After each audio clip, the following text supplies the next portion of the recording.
ഇതാണ് മോനെ ഐഡിയ വേണമെന്ന് പറയണത്. എന്താ ഏണി വെച്ച് കയറി ചൂരൽ കസേര, ചാര് കസേര മാവേ വെച്ച് കെട്ടിയിരിക്കുക. കണ്ട കണ്ട നോക്കി,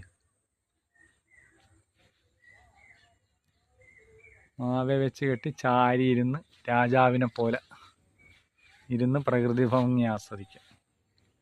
കണ്ട ഈ കായലും കടലും കായലിൻ്റെ ഇതൊക്കെ ഈ ഭംഗിയൊക്കെ ആസ്വദിക്കാം. കണ്ട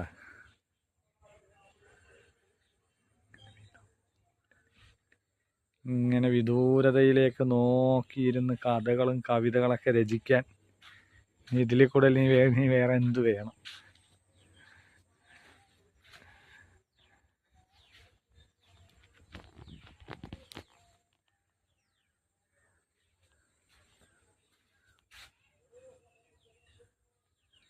വൈക്കം മുഹമ്മദ് ബഷീറിന് ആ തകഴിക്കൊക്കെ ഇത് കിട്ടിയിരുന്നെങ്കിലുള്ള അവസ്ഥ എന്തായിരുന്നു?